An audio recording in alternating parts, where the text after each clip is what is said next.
Hey coucou tout le monde, bienvenue aujourd'hui pour une nouvelle vidéo qui va donc être un bilan lecture. Et oui, je suis déjà rendue à 5 livres. En fait, cette semaine, j'en ai lu 4. Mais je me suis rendu compte, quand j'ai terminé le bilan de la semaine dernière, qu'il y a un livre dont j'avais absolument oublié de vous parler. J'ai dû lire il y a à peu près un mois. Je sais pas pourquoi. Je l'avais zappé, j'en avais pas parlé. Et en rangeant mes bouquins hier, j'ai dit mais j'en ai pas parlé celui-là dans un bilan lecture. Donc voilà, je suis arrivée à 5, donc c'est bien. Pour vous faire un bilan aujourd'hui, comme le titre vous l'indique, vous allez voir, ça va pas être le bilan de l'enjaillement. Ça va. Alors, ça n'a pas été des lectures catastrophiques.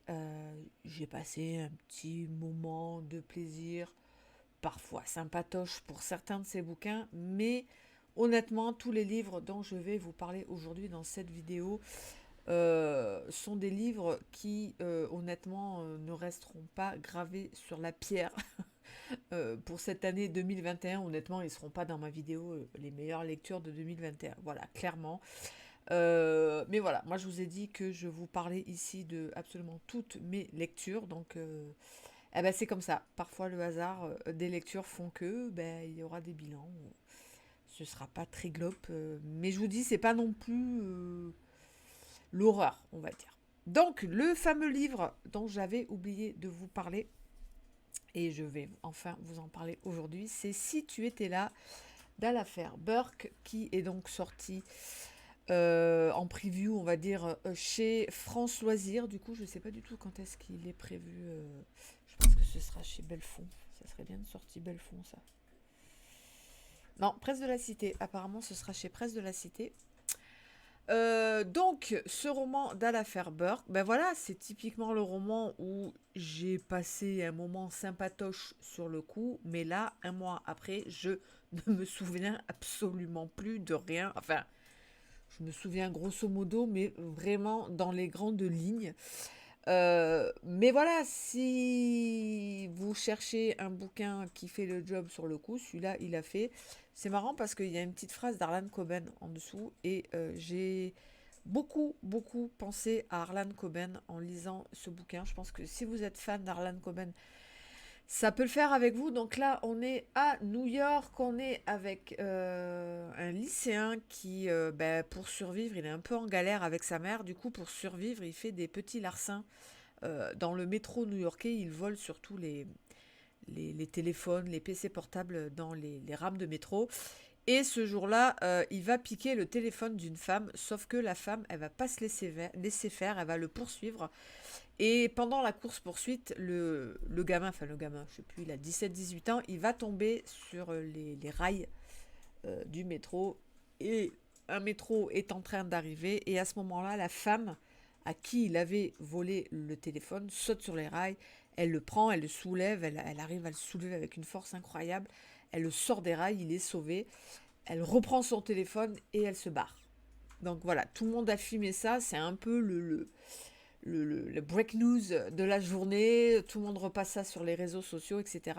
Et nous, on va suivre McKenna, qui est journaliste. Elle était avant procureure adjointe, mais elle a arrêté son métier de procureur pour une histoire de... On y revient beaucoup dans le roman où jadis, lors d'une affaire, elle avait dû témoigner contre des policiers new-yorkais. Donc ça l'avait mis un peu mal. Donc voilà, elle avait arrêté, elle est devenue journaliste.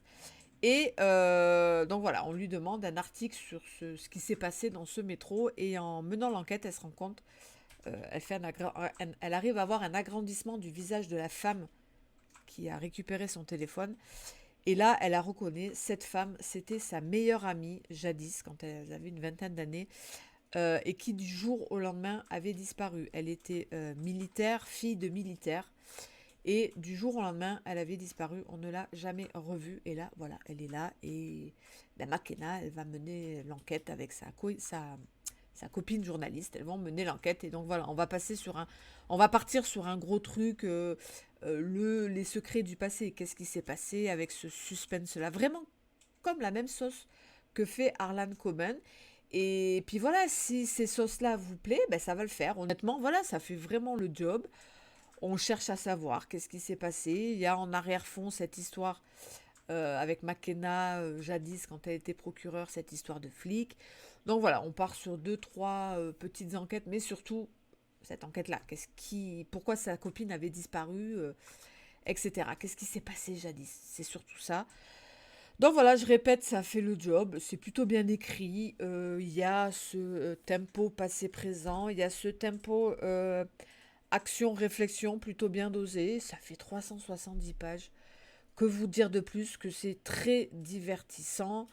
Mais voilà, moi, ce genre de livre-là, ça reste pas en mémoire pour moi. Voilà, honnêtement, je répète, clairement, je le citerai pas dans ma vidéo que je dois vous tourner d'ailleurs la semaine prochaine sur mes meilleures lectures à retenir de cette année 2021. Clairement pas. Mais ça a fait son job de distraire avec du petit suspense, du petit qu'est-ce qui s'est passé jadis. Donc voilà, moi je trouve que ça fait le job. En plus, voilà, on est quand même dans le tumulte de New York. Donc du coup, voilà, il y a beaucoup d'action. Donc voilà, honnêtement, si vous aimez Harlan Coben, etc., Mary Louise Clark aussi parfois, ça le fera pour vous, honnêtement. Vous allez passer un bon petit moment. Ensuite, donc, nous étions la semaine passée, donc dans la deuxième semaine du Black November, où il fallait lire un thriller comportant dans son titre un chiffre, un numéro, une date, un jour, voilà, tout lié aux dates et aux jours. Et du coup, moi, j'ai lu Les Trois Épouses de Black Nelson de Cat Queen. Et c'est chez Presse de la Cité dans cette fameuse collection Sang d'encre. Et là aussi, j'ai passé plutôt un bon moment agréable de lecture, surtout je sais pas, le premier quart et le dernier quart. Je vais vous expliquer pourquoi. Franchement, j'ai quand même passé un bon moment de lecture avec ce roman qui va partir sur la thématique des Mormons. Vous le savez, cette espèce de religion qui surfe un peu avec le côté sectaire. On va rester sur le terme religion. Et donc justement dans ce roman on suit donc Black Nelson qui est un mormon qui vit au fin fond d'une terre au Texas. Il a vraiment une ferme au fin fond voilà, du désert. Il n'y a personne à 100 km à la ronde. Et il vit là-bas avec ses trois épouses. Donc on va surtout suivre ici. J'ai bien aimé parce qu'on a un panel au niveau de l'âge, du milieu social différent de ces trois épouses. Ça, c'est bien. Voilà, il y a la première épouse, Rachel, qui est la plus vieille. Il y a ensuite Tina, qui est... Donc, voilà, Rachel, la première, elle est vraiment mormone à fond dans la religion, etc. Tina, elle est une ancienne prostituée. Et la dernière, j'ai un doute, Émilie. Émilie, elle est toute jeune. Le roman commence, où vous vous doutez bien. On va découvrir le corps du mari près de la rivière, pas loin de la maison. Et comme ils sont seuls à habiter dans ce patelin, on va vite suspecter une des trois épouses. Et voilà, on va alterner entre ah c'est elle, ah non c'est pas elle. Qu'est-ce qui se passait dans cette maison là-bas au fin fond de ce désert, dans ce système des Mormons. Et donc voilà, on va partir dans l'histoire surtout de ces trois femmes, comment elles vivaient ça, elles, d'être l'épouse une des trois épouses de ce mari. Je pense que l'autrice a voulu vraiment montrer ça, comment c'était compliqué pour elle évidemment. Pourquoi leur mari a été, parce qu'on se rend compte vite fait c'était pas un suicide, il a été assassiné. Et donc voilà, on va partir dans cette histoire-là. J'ai surkiffé le premier quart qui démarre assez vite. Il y a l'alternance récit de Rachel, récit de Tina, récit d'Emily. Rachel, Tina, Emily. Voilà. On va partir dans le comment elles ont connu Black, comment elles ont accepté de devenir l'une de leurs épouses, de rentrer dans ce système des Mormons. Pardon, j'ai un truc dans l'œil. Donc voilà, tout ça c'était méga intéressant. Le dernier quart, j'ai surkiffé aussi parce qu'on a la révélation, on a le pourquoi du comment. J'aime bien, c'est carré, c'est un one shot, c'est terminus, on a nos réponses, j'ai bien aimé. Par contre, les deux quarts du milieu, donc on va dire la moitié du milieu, on va dire, j'ai trouvé parfois un peu long. C'était très, je sais pas si on peut employer le terme ronflant. C'était redondant, c'était un peu mouligasse. C'était très mouligasse. Il y a beaucoup de chapitres où je disais, allez, 4, passe la quatrième, passe la troisième, accélère, parce que ça devient mou du genou là. D'autant que c'est pas un roman où il y a beaucoup d'action. On est beaucoup sur l'introspection de ces trois femmes, de ce qu'elles ont vécu là-bas. Non seulement de leur relation avec leur mari, leur défunt mari, mais aussi la relation entre eux, puis on va partir dans les familles de chacune. Voilà, c'est pas le roman où il y a le plus d'action, donc parfois voilà, c'était vraiment long. Dans le dernier quart, ça se relance un peu, parce qu'on part dans la résolution, donc ça s'accélère un peu. Donc voilà, j'ai passé un bon moment de lecture. J'ai beaucoup aimé ces trois femmes, leurs caractères différents, comment leurs relations changent, haine, amour, amour, haine. J'ai bien aimé tout ça. Franchement, c'était très bien. Il y a quelques... Donc en fait, il y a un double suspense. Il y a un suspense sur la mort du mari et il y a un suspense aussi autour de Rachel, donc la plus vieille des trois femmes. Voilà, il y a un gros suspense sur son passé, ce qu'elle a vécu. Autour de Rachel, moi, j'ai honnêtement très vite compris ce qui s'était passé, ce qu'elle avait vécu, donc j'ai pas été trop surprise. Et la résolution sur la mort du mari, c'est pas la résolution la plus méga dithyrambique que j'ai vue. C'est resté correct. Voilà, c'est un roman qui est resté correct. J'ai passé un bon moment. Je pourrais honnêtement vous le recommander. Peut-être que de toute cette vidéo, c'est celui que je vous recommanderais peut-être le plus. Voilà, c'est ultra correct, c'est très intéressant. Il n'y a vraiment pas mensonge sur la marchandise. On est vraiment à fond dans les principes de cette communauté mormone. Ça, évidemment, ça dénonce ce genre de religion secte que sont les Mormons. Donc voilà, moi j'ai adoré tout ce côté-là et honnêtement, je peux vous le recommander. Sincèrement, je peux vous le recommander. Sachez peut-être que voilà, ça s'essouffle un peu en milieu de parcours, c'est un peu long, faut vraiment sortir les rames, hein, mais voilà, j'ai quand même passé un moment hyper plaisant avec cette lecture. Ensuite, je me suis fait presque un aussitôt reçu, aussitôt lu. Le hasard a fait que je suis restée dans la même collection. Donc j'ai aussitôt reçu et aussitôt lu Le Remplaçant de Yen Red. Donc encore chez Presse de la Cité, encore dans cette collection sans langue. Par contre là, plus court, on est sur un 238 pages. Pourquoi je me suis jetée sur ce bouquin? Parce que Yen Red, c'est l'auteur qui avait écrit Je sens grandir ma peur, que j'avais surkiffé il y a une paire d'années, peut-être même 3 ans,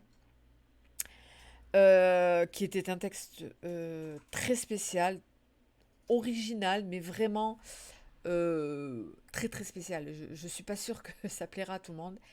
Eh ben, dans Le Remplaçant, on est exactement dans le même cas de figure, ce qui est à peu près normal. L'auteur a continué à écrire de la même façon. Oulala, que ce roman était vraiment spécifique. Je crois qu'au fond de moi, j'ai bien aimé, parce que c'est quelque chose que je vous dis souvent en tant que grosse lectrice qui engrange pas mal de lectures. Je suis, moi, à la recherche de ce genre de textes originaux qui me font découvrir d'autres choses, qui me disent waouh, ah ouais, j'en lirai. C'est honnêtement ça, quand je l'ai fermé, je me suis dit putain, j'en lirai pas deux comme ça. Ça déjà, c'est un bon point. Mais alors après, quand même, cet auteur, il part dans. C'est assez what the fuck quand même. C'est assez what the fuck. C'est même pas tant l'histoire qui est what the fuck, c'est vraiment dans son écriture, dans son style. Ce style assez froid, assez chirurgical, assez impersonnel du coup, on a du mal à avoir de l'attachement aux personnages, d'autant plus que les personnages ici ne sont que trois.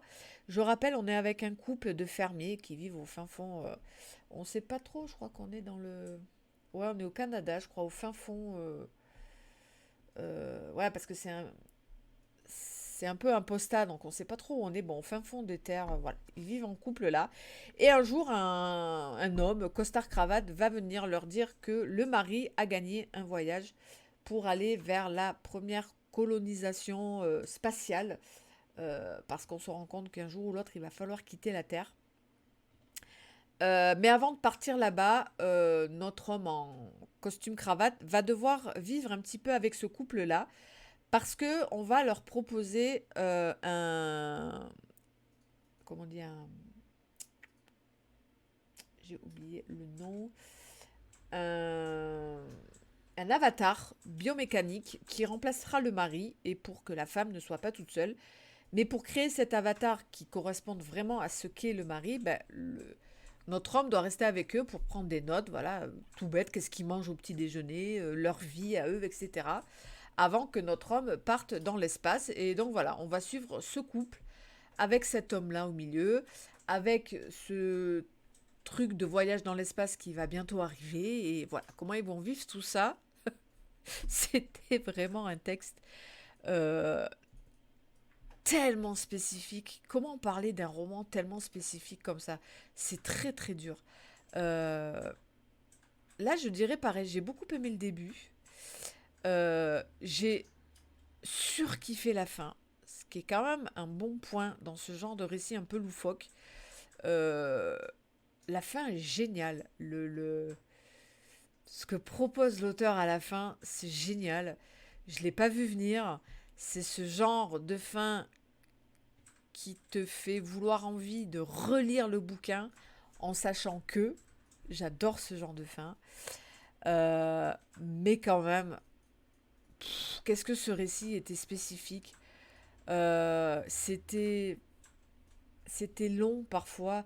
Ben, c'est compliqué parce qu'on n'est qu'avec ces trois personnages, avec une écriture assez glaçante, assez oppressante, euh, qui fait que les trois personnages ben, te semblent glaciales aussi, donc tu as peu d'empathie avec eux. C'était un peu compliqué, c'était un peu beaucoup compliqué, honnêtement, puis c'était long, c'était aussi un peu redondant. Voilà, on va rentrer, le mari va commencer à devenir suspicieux vis-à-vis de cet homme, etc. La femme, elle est suspicieuse vis-à-vis de est-ce qu'il y a vraiment un voyage dans l'espace qui est prévu. Voilà, c'est toute une histoire comme ça de suspicion avec un récit assez froid, euh, impersonnel. C'était compliqué. C'est compliqué quand t'as pas trop d'attachement au personnage, que l'histoire, bah, tu sens à un moment donné bah, qu'il faut attendre la fin en fait, que ça va être basé sur ça, où on est, qu'est-ce qui va se passer, qu'est-ce que c'est vraiment la réalité. Heureusement, j'ai surkiffé ce moment de révélation qui est superbement bien fait. C'est pas évident quand on arrive à ce moment de la révélation. Il y a parfois des auteurs qui se loupent dans ce moment-là, je trouve. Là, c'est parfait. Le timing est parfait. La façon dont il fait, c'est parfait. Je m'y attendais pas. J'ai quand même lâché un petit waouh. Ah ouais, ok. Waouh. C'est trop bien fait. Je m'y attendais pas. C'est trop bien fait. Euh, la fin se déroule toute seule. J'ai adoré. Mais quand même, en refermant le bouquin, au-delà de cet aspect, putain, c'était original, waouh, la fin proposée est vraiment bien, voilà, j'ai pas pu oublier que pendant, je sais pas, le roman fait 245 pages, je sais pas, il y a 150 pages où c'était quand même long. C'était quand même long. Donc, voilà, très compliqué à conseiller les romans de Yann Red. Je crois que j'avais fait à peu près la même chronique pour Je sens grandir ma peur. Moi, j'ai trouvé mon compte dans ces deux livres. Mais c'est très compliqué à vous conseiller. Je sais que ça va être bête, mais je peux que vous dire que ça, il faut tenter. Il faut tenter. Euh, voilà, je peux vous dire vraiment que ça, tellement ça reste une œuvre trop spéciale. Voilà, pour, euh, pour vous dire allez-y, foncez, ou pour vous dire n'y allez pas. Moi, je peux pas vous dire ces deux phrases-là. Il faut à un moment donné tenter. Le top peut-être de les louer dans des bibliothèques, se les faire prêter, je sais pas. Mais voilà, la narration est tellement spéciale que je sais pertinemment que ça plaira pas à tout le monde. Mais moi, je tenais quand même à souligner et à remercier les presses de la Cité et Sandangue de proposer des textes comme ça. Voilà, c'était couillu quand même, je trouve, d'éditer ce genre de texte-là tellement spécial, tellement, qui sort tellement des sentiers battus, eh ben merci quand même, ça fait du bien. Et voilà, moi je l'ai quand même refermé en me disant waouh, ah ouais, j'en lirai pas deux comme ça. Donc voilà, j'ai quand même trouvé mon compte. Voilà, honnêtement, j'ai quand même trouvé mon compte à cette lecture. Ensuite, je suis partie vers carrément autre chose et je suis allée lire donc le nouveau roman de Stephen King. Après, donc sorti chez roman, pourquoi je dis roman, chez Albin Michel, roman Albin Michel. Donc c'était un roman assez court, on est enfin court non, sur du 320 pages. Et pareil que les autres, j'ai passé un bon moment avec ce roman, ça a clairement fait le job. En plus là, on a le petit bonus en plus de l'écriture, voilà, que moi je surkiffe de King, pour ça il y a pas de problème honnêtement. Je vous dis tout le temps, moi j'ai aucun auteur qui est une valeur sûre. Par contre, niveau écriture, je sais que normalement, avec Stephen King, on est avec un gars qui gère. Donc là, niveau écriture, il n'y a pas de problème, ça glisse tout seul. Après, niveau histoire, c'était franchement pas la plus transcendante qu'a écrit Stephen King. Moi, quand j'ai refermé ce roman, qui fait quand même 327 pages, c'est la taille correcte d'un roman, je suis quand même restée avec cette sensation d'avoir lu une nouvelle, ou tout du moins d'avoir lu un tome 1. Euh, j'ai pas trop vu, moi, si c'est prévu un tome 2 ou quoi, mais j'ai vraiment l'impression, moi, d'avoir lu voilà, les prémices d'une histoire, on va dire. Donc voilà, moi j'ai passé plutôt un bon moment. Donc on est ici avec Jamie, qui est un enfant qui a ce fameux don de voir les morts. Ça se passe un peu différemment que le gamin dans Sixième Sens, parce que dans Sixième Sens, la plupart des morts le terrifient, voilà, ça se passe plutôt mal. Alors que là, ça se passe plutôt bien. Les morts qu'il voit sont dans un mood un peu euh, positif, de bienveillance, et il reste là 2 3 jours avant de partir vers la lumière, on va dire. Après, non, il y a quand même 2 3 fois où c'est un peu terrifiant, surtout quand il est petit. Je crois que le roman commence, il a 6 ou 8 ans, donc ça le terrifie quand même parfois. Notamment, à un moment donné, il y a un accident de vélo.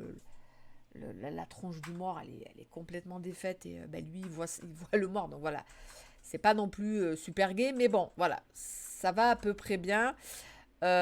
Jusqu'au jour où la copine de sa maman, donc il vit seul avec sa maman, va lui demander de l'aide parce que un terroriste qui est mort a laissé une bombe qui va bientôt exploser. Et ben, pour la retrouver, elle va demander à Jamie s'il peut aller papoter avec le fantôme de ce terroriste pour qu'il lui dise où est cette bombe. Tant bien que mal, un peu forcé, Jamie va accepter et va découler de sa rencontre avec ce fantôme-là. Là, par contre, quelque chose un peu plus horrifique. Voilà, on va partir dans quelque chose qui fait un peu plus flipper. Et donc voilà, j'allais dire c'est tout.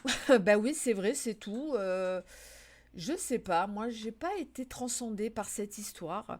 J'ai bien aimé le début, la présentation ça va assez vite. Alors je pourrais reprocher ça déjà avec quand même... Stephen King m'avait habitué à un peu plus de profondeur quand même dans ses personnages. C'est pour ça que je reste avec ce sentiment du prémisse d'une aventure de quelque chose qui peut partir plus loin maintenant qu'on connaît bien Jamie, on va dire. Alors par contre, rapidement, énormément d'empathie pour le petit Jamie, un peu comme on en a pour le petit Danny Torrance, etc. Voilà, il est fort, hein. Stephen King, on le dit souvent, il est très fort pour présenter les personnages des enfants.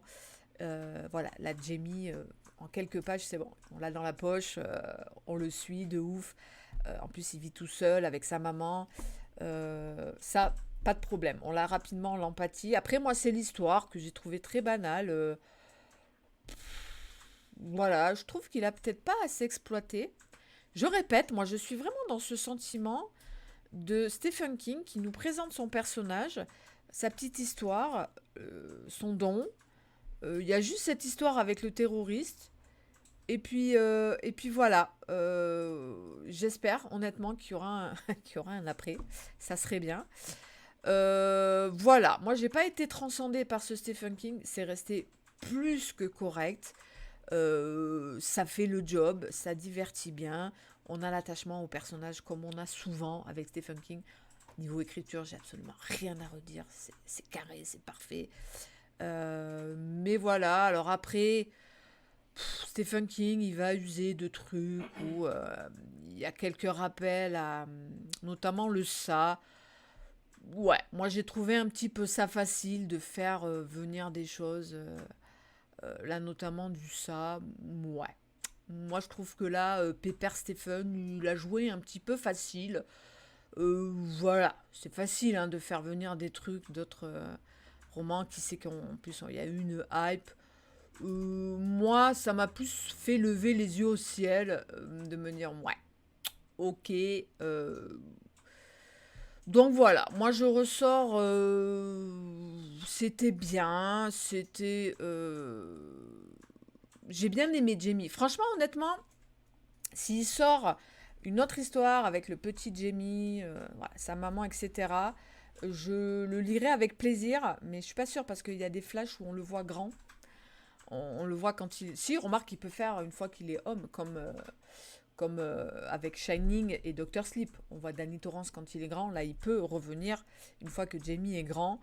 Moi j'aimerais bien, je pense que je le lirai, honnêtement. S'il me sort un nouveau texte avec Jamie, je le lirai avec plaisir. Donc voilà, moi je suis restée au stade du c'était une lecture correcte, bien écrit, voilà, une histoire sympathique, mais pas plus, qui m'a vraiment pas plus transcendé que moi. C'est bête parce que franchement, avec l'idée de départ, le truc de départ, il pouvait faire quelque chose de plus fort, je trouve. Et c'est pas en faisant venir des trucs du Ça ou de Shining que moi, ça va me transcender. Franchement ce procédé, voilà, c'est pas. Moi, c'est pas. Alors, je comprends hein, ceux qui peut-être ont eu. Oh mon dieu, ah ouais, ça vient du ça et tout. Ouais, ok, mais moi, je sais pas, ça m'a pas plus transcendé que ça. Donc voilà, je ressors satisfaite de cette lecture. Mais clairement, celui-là aussi fera pas partie de mes meilleures lectures 2021. Clairement pas. Et ensuite, pour terminer, donc je l'ai terminé hier, j'ai lu Le voleur d'âme de Jean Dardy aux éditions Inceptio. Je crois qu'il est... Oui, il est sorti. Il est déjà sorti. Donc Inceptio, petite maison d'édition que j'essaye de soutenir comme je peux. En plus, voilà, j'aime beaucoup l'attachée de presse qui est vraiment une amoureuse des livres, qui rencontre vraiment, je trouve, un chouette succès niveau SF, young adulte, fantasy. Voilà, elle fait son beau petit parcours sympatoche. Et donc, ben, elle a raison, elle tente le thriller, donc j'en ai un autre, L'amante nue, que je vais lire très bientôt. Et donc là, Le voleur d'âme de Jean Dardy. Alors oui, la couve fait un peu fantasy, mais pas du tout, on est dans le thriller. Alors je le dis de suite, il n'y a pas du tout de loup dans l'histoire. Ne vous attendez pas à de la lycanthropie ou je sais pas quoi. C'est juste que la flic qui est là, Stéphanie, on l'appelle la louve. Voilà, j'expliquerai pourquoi. D'où Après voilà, on peut comprendre quand même le rapport avec le dessin. J'aime beaucoup la couve d'ailleurs.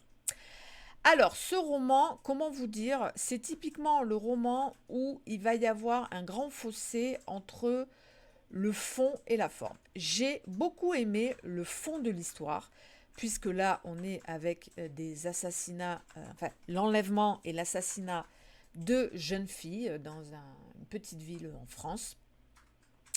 Donc le roman commence, on va vous découper le récit sur plusieurs années pour bien montrer qu'on est vraiment avec un tueur en série qui enlève et tue les petites filles. Ce que j'ai vraiment aimé déjà dès le départ, c'est que le premier meurtre arrive dès la 15e page.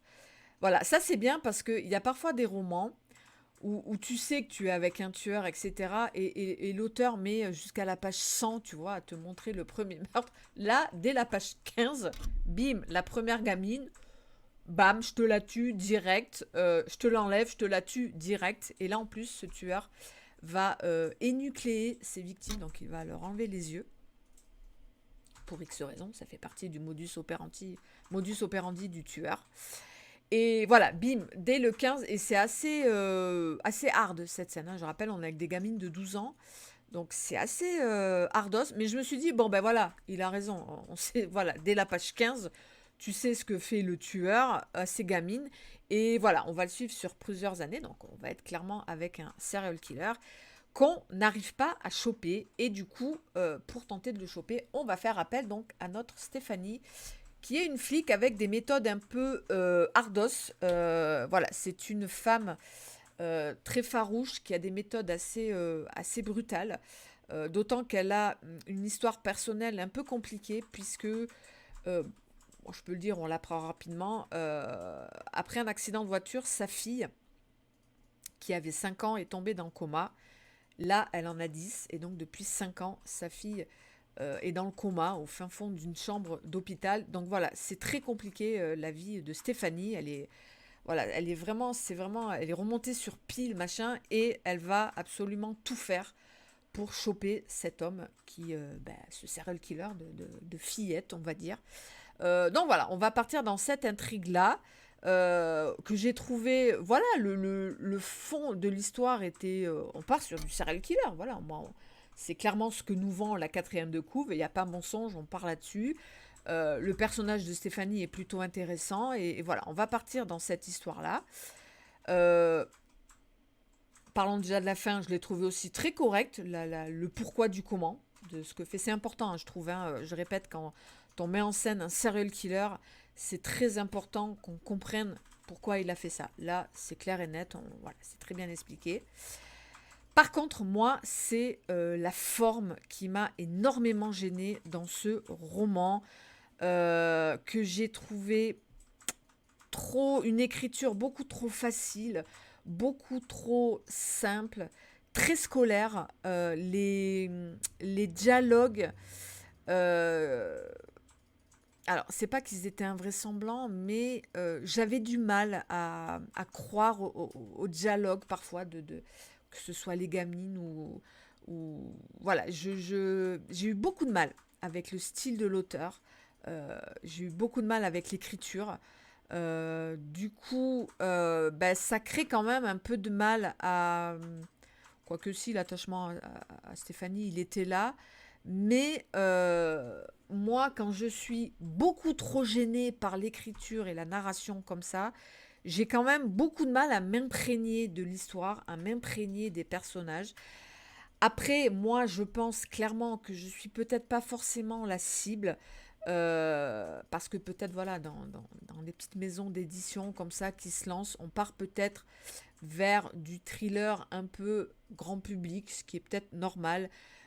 Peut-être qu'une grosse lectrice aguerrie comme moi de thriller, en plus de roman noir, ce qui n'est pas du tout le cas ici, on n'est pas du tout dans du roman noir, on est dans du... Alors c'est compliqué parce que j'allais dire thriller grand public, oui, sur la forme, mais dans le fond, moi je peux difficilement le conseiller à un adolescent parce qu'il y a des scènes, mon gars, voilà, on a droit aux détails de ce qu'il fait à ces gamines de 12 ans. Moi j'avais des images comme ça de Marc Dutroux, etc., qui me revenaient, alors qu'on n'est pas du tout dans un truc de pédophilie, mais je sais pas. Voilà, vous voyez ce que je veux dire, ces espèces de monstres-là. Donc voilà, je ne peux pas le conseiller à un ado, alors que le style, moi, me faisait beaucoup penser à du young adulte. Donc voilà, peut-être moi, clairement, je suis pas forcément la cible. Mais voilà, moi, je peux pas vous dire autre chose que sincèrement, j'ai pas du tout accroché au style, à l'écriture. Ça a été très compliqué pour moi. Euh, donc voilà, ça a fait le job niveau de l'histoire. J'ai beaucoup aimé la fin, j'ai beaucoup aimé les 50 dernières pages de... L'auteur prend son temps pour nous expliquer pourquoi le tueur a fait ça. Il y a un énorme gros flashback sur une scène du passé que j'ai beaucoup aimé. Mais quand j'ai refermé le bouquin, je suis quand même restée sur ce sentiment de... le style, quoi. Absence de style, clairement. L'écriture beaucoup trop scolaire. Moi, j'avais encore une fois de plus cette impression parfois de lire une rédaction je sais pas, c'était beaucoup trop scolaire. Beaucoup trop scolaire. Et voilà, je pense que j'étais clairement pas la cible et c'était peut-être trop grand public pour moi. Au-delà d'être grand public, même un style plutôt young adulte, quoi. Donc voilà, pour mon avis, pour le voleur d'âme de Jean Dardy, je ne peux pas vous en dire plus, que là aussi, peut-être à vous faire votre propre opinion. Donc voilà, pour mon avis de ces scènes lectures. Donc vous le voyez, ça n'a pas été une semaine de l'enjaillement total. Ma lecture actuelle, donc toujours par rapport au Black November, lire un thriller avec, il faut que je me manie, on est déjà mardi, on a déjà passé la 3e semaine. Lire un thriller avec un chiffre, je suis dans 1793. Donc ce roman, c'est pas du thriller, hein, c'est du roman noir historique, on va dire suédois. Ça va, j'approche de la moitié. C'est très correct, c'est très bon, mais là non plus, je suis pas. Je sais qu'il y en a qui ont eu des claques, voire des slips. Moi, pour l'instant, comment vous dire qu'on est loin de la claque et du slip. Effectivement, c'est assez long à se mettre en route, ça on m'avait prévenu. Je suis arrivée à un passage qui. Ah là, ça bouscule enfin le titre. J'ai mis un post-it d'ailleurs où ça se bouscule un peu. Ça commence à se bousculer, page 150. Il était temps, ça se bouscule un peu. Ça amorce un truc qui se met en place, ça devient intéressant. Euh, donc voilà, maintenant je vais voir comment va se dérouler cette deuxième moitié, qui soi-disant est assez transcendante. Donc on va voir. C'est loin d'être mauvais, c'est très bien écrit. Par contre, ça insiste énormément sur le côté historique. On insiste énormément sur les deux enquêteurs et du coup, on met un peu de côté l'enquête.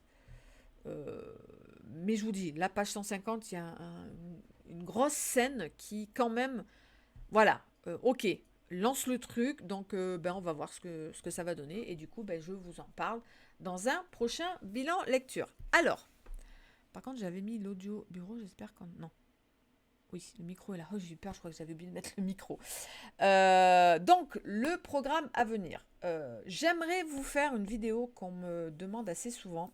Je voudrais vous faire un room tour de toutes mes bibliothèques. Donc, vous avez les Billy là, mes deux chariots là, et toutes les Billy que vous ne voyez pas, qui sont... Attendez, c'est dur. Qui sont là. Oh, c'est dur avec le retour. Ah, j'arrive pas. Qui sont là. Et surtout, si je vous fais ce room tour, c'est que je veux faire avant les fêtes de Noël, où je sais que j'aurai des cadeaux livresques, j'aimerais faire un gros tri dans mes Billy parce que je pense faire un unhaul. Alors, un unhaul, c'est le contraire de book haul. Book haul, ce sont des livres qui arrivent. Et moi, j'aimerais faire un unhaul, c'est-à-dire sortir des livres de mes pales. Je pense que j'ai regardé vite fait tout à l'heure, de visu comme ça, je pense qu'il y a au moins une centaine de livres qui vont sortir de ma palle. Voilà, il y a au moins une centaine de livres que je n'ai plus envie de lire. C'est beaucoup ces romans que j'ai trouvés d'occasion à 1 € dans les Easy Cash, les Leclerc Occasion, les brocantes, que j'avais pris en me disant ouais allez c'est bon, c'est que 1 €, mais que j'avais pas forcément envie de lire. Et ces livres à 1 €, ben, j'en ai 10, j'en ai 30, j'en ai 50 et maintenant j'en ai peut-être 100 et j'ai pas forcément envie de les lire. Alors, je vais les enlever, mais je vais les garder. J'ai la chance d'avoir un grand grenier, donc je vais les mettre dans des grosses caisses hermétiques, etc. Je vais les mettre dans des grosses caisses. Et boum, ça va partir au grenier et ça va me faire de la place dans les billets. Donc voilà, j'aimerais vous faire ça, vous le tourner. Donc il va falloir que David me montre comment vous tournez ça et ensuite le mettre ici sur YouTube. Donc voilà, ça sera, je pense, vendredi. Et sinon, bah, toute la semaine, hein, les lives sur Twitch, hein, je vais pas le répéter à chaque fois, voilà, on fait beaucoup des Read With Me, donc on lit ensemble les lundis, les mercredis, les jeudis, les dimanches, et le gros live du vendredi soir. Voilà, je vous remets le lien de la chaîne Twitch si ça vous intéresse. Et sinon, ben, on se retrouve donc vendredi pour cette vidéo Room Tour Unhaul. Et la semaine prochaine pour un bilan lecture, je pense. Voilà, moi je vous souhaite, on est mardi matin, je peux encore vous souhaiter une très bonne semaine, d'excellentes lectures. N'hésitez pas à me dire en commentaire si vous, ben, un tel aussi, vous l'avez pas aimé, ou ah ben non, moi j'ai surkiffé celui-là. Voilà, c'est toujours bien de papoter en commentaire sous la vidéo. Et ben, sur ce, je vous invite comme d'habitude à me rejoindre sur les réseaux sociaux. L'Instagram, il est bien ce livre. Le groupe Facebook, il est bien ce livre. Sur ce, je vous laisse. Et évidemment, je vous souhaite d'excellentes lectures à venir. Ciao, ciao!